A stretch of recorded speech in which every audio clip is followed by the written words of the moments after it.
पुरोगामी महाराष्ट्र बचाव यात्रेच्या निमित्ताने आपण सगळेजण या ठिकाणी जमलेलो आहोत। आजूबाजूला ऐकणाऱ्या माझ्या काही माता माऊली पण आहेत, काही सुशिक्षित तरुण पण आहेत आणि काही आमचे मायबाप सुद्धा या ठिकाणी उपस्थित आहेत। संदीपजी, मी एक गोष्ट या सगळ्यांना सांगितली पाहिजे। कदाचित यातल्या काही तरुणांनी व्हॉट्सअप फेसबुकवरची गोष्ट ऐकली असेल। हिटलर आपल्या सगळ्यांना माहिती आहे। हिटलरच्या बाबतची एक कथा सांगितली जाते। नेहमीप्रमाणे हिटलर आपल्या राजदरबारामध्ये चालला होता, परंतु दरबारामध्ये येताना आज तिथं सगळे मंत्री आणि जनता सगळेजण तिथं बसलेले होते आणि आज दरबारामध्ये जाताना त्याच्या हातामध्ये एक कोंबडा होता। तो कोंबडा ज्या वेळेस तो दरबारामध्ये घेऊन चालला होता त्यावेळेस त्याचा एक एक पंख तो उपटून काढत होता आणि दरबाराच्या पायरीपर्यंत तो ज्या वेळेस पोहोचला त्यावेळेस तो कोंबड्याचे पूर्ण पंख निघालेले होते, सर्व पिस त्याचे निघालेले होते आणि तो पूर्ण रक्तबंबाळ झालेला होता। दरबाराच्या पायरीवर दरबाराच्या आतमध्ये गेल्यानंतर त्याने तो कोंबडा खाली सोडला आणि तो त्या कोंबड्याच्या पुढे चालायला लागला आणि खिशामध्ये असलेले फुटाने तो एक एक दाणा त्याच्या पुढे टाकत चालला। इतका रक्तबंबाळ झालेला कोंबडा त्याला दिलेल्या वेदना सगळ्या विसरून एक एक दाणा उचलत त्या हिटलरच्या मागे चालत होता। ज्यावेळेस हिटलर जाऊन त्याच्या राजगादीवर बसला मित्रा, त्यावेळेस त्याच्या मंत्र्यांनी त्याला विचारलं, त्याचे कोणी सल्लागार असतील त्यांनी विचारलं का हा प्रकार काय, तुम्ही एक कोंबडा आणला, त्याला पूर्ण त्याचे पिस काढून त्याला पूर्ण रक्तबंबाळ केलंय आणि तुम्ही एक एक दाणा पुढे टाकत गेलाय आणि तो कोंबडा तरी तुमच्या मागे येत गेलाय।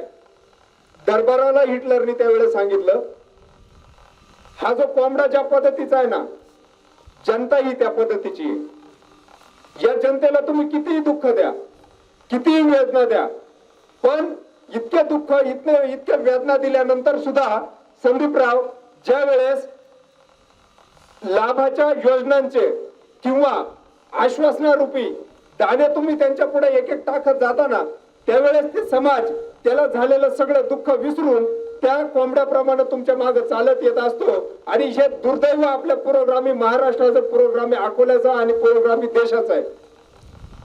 मी तुम्हाला सांगितलं पाहिजे जाणीवपूर्वक स्वप्नीलजी, आज जो काही योजनांचा पाऊस पडतोय समजून घ्या, मला किती समजावता येईल माहित नाही, समजून घ्या।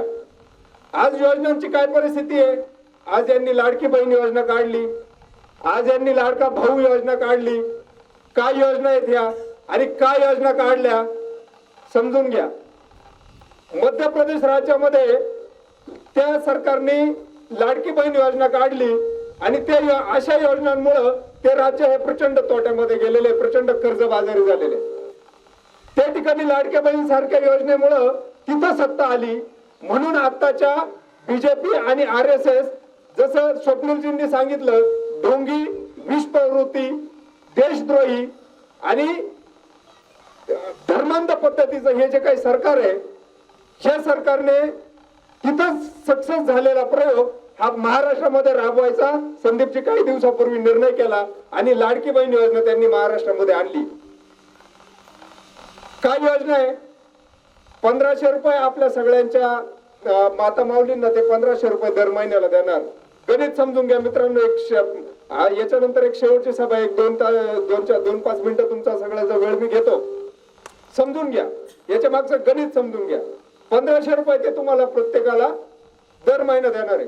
किती प्रश्न तुमच्या सोडणार आहे, तुमचा आरोग्याचा प्रश्न त्या 1500 ने सुटेल, तुमचा शिक्षणाचा प्रश्न सुटेल, तुमच्या कपड्याला त्याचा प्रश्न सुटेल, तुमच्या दळणवळणाचा प्रश्न सुटेल, कोणता प्रश्न सुटेल त्या 1500 ने। लाडक्या भावांना काहीतरी 7-10 हजार रुपये द्यायचे असं त्यांनी नियोजन केलंय। 9.64 लाख नोकऱ्या, सरकारी नोकऱ्या ह्या भरणं बाकी आहे। आमच्या आदिवासी मित्र प्यासातले भरती व्हावे म्हणून आजचा काहीतरी 12वा-13वा दिवस आहे तर नाशिक मध्ये उपाशी तापाशी बसलेत मित्रांनो। सरकारला लाज वाटायला पाहिजे। तुम्ही 10,000 रुपये, 8,000 रुपये, 7,000 रुपये जी काय रक्कम तुम्ही अटी शर्ती लावून जी ठरवली त्या रकमातून तुम्ही काय करणार आहात, आमचा तरुण आळशी बनवणार आहात, आमचा तरुण व्यसनाधीन करणार आहात, कारण त्याच्या हाताला काम नसेल पण त्याच्या खिशात पैसा असेल। आणि समजून घ्या, ज्यावेळेस हातात पैसा असेल आणि खिशात पैसा असेल आणि हाताला काम नसेल त्यावेळेस काय करेल आपला तरुण? त्यावेळेस काय करेल मी? त्यावेळेस मी व्यसनाधीन त्याच्या आहारी जाईल आणि कुठेतरी वाम मार्गाला जाईल. समजून घ्या. आमच्या संदीप दराडे 8 दिवस उपोषणाला गणोऱ्यामध्ये बसले होते. आमचे स्वप्नील दांडे आणि प्रवीण कोंडार अनेक वर्ष चळवळीचं, विद्रोही चळवळीचं काम करतायत. आपल्या जनसामान्यांच्या भूमिका हे शिक्षणाच्या बाबतीत आणि हे शेतकऱ्यांच्या बाबतीत सरकार पुढे वारंवार गेली 10 वर्ष हे भाजपचं सरकार सत्तेमध्ये असताना त्यांच्या पुढे डोकं आपटतोय. 9-10 दिवस ही व्यक्ती गणोऱ्यामध्ये उपोषणाला बसली. काय मागणी होती संदीपरावांची? त्यांची मागणी होती आमच्या दूध उत्पादनाला 41 रुपये खर्च आहे. 1 लिटर दूध उत्पन्न करायला 41 रुपये खर्च आहे. संदीपरावांनी मागणी केली 1 रुपये तोट्याने दूध आम्ही तुम्हाला विकतो, आमच्या दुधाला बाजार द्या, भाव द्या फक्त 40 रुपये. सरकार म्हटलं हा जमणार नाही, मी 40 रुपये बाजार देणार नाही. आम्ही व्यापारी धार्जिने, आम्ही शेतकऱ्याचा जो मतदाता आहे आमचा त्याचा आम्ही विचार करणार नाही. आम्ही त्या दूध डेअऱ्यांचा आणि दूध संघांचा विचार करू.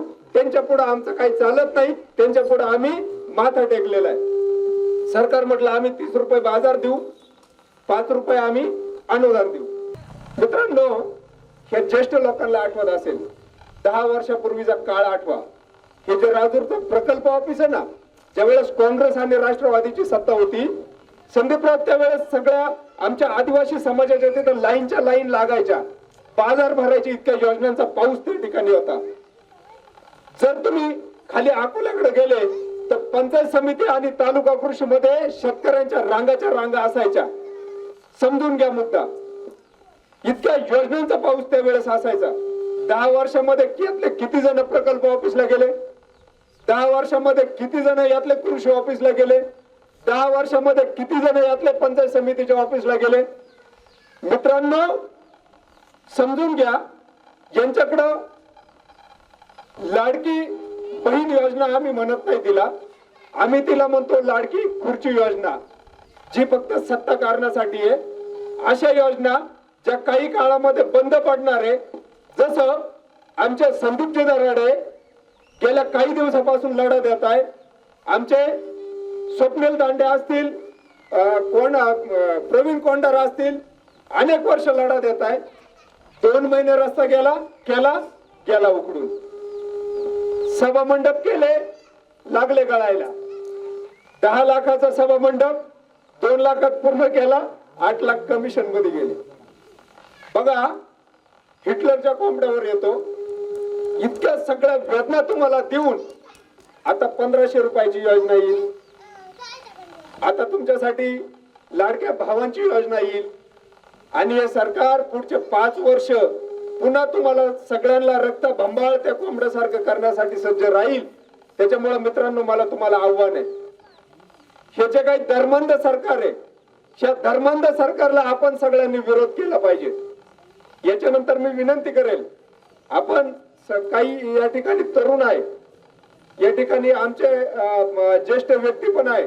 तुमच्यापैकी जर कोणाला काही या विषयावर मनोगत व्यक्त करायचं असेल, आमच्यासाठी काही सूचना करायच्या असतील पालकत्व म्हणून, तर तुम्ही या ठिकाणी करू शकता.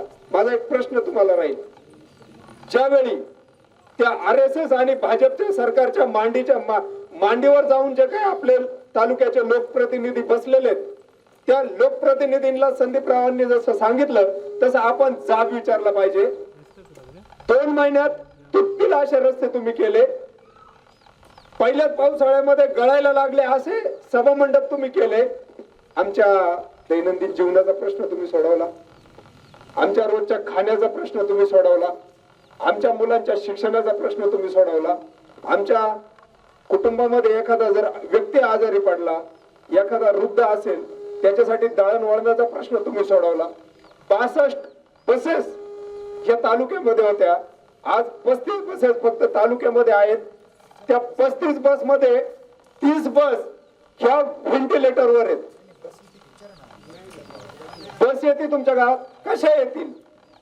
बस अकोले तालुक्यामध्ये अशा आहेत का त्या बस जिकडे नेतील तिकडे सोडून द्याव्या लागतात. कालचा किस्सा सांगतो. 1400 ते 1500 विद्यार्थी अकोल्याच्या बस स्टँडवर काल संध्याकाळी 4 वाजता होते. आणि जो डेपो आहे, डेपोचा जो डिझेल पंप आहे, संदीपराव त्यातलं डिझेलच संपलेलं होतं.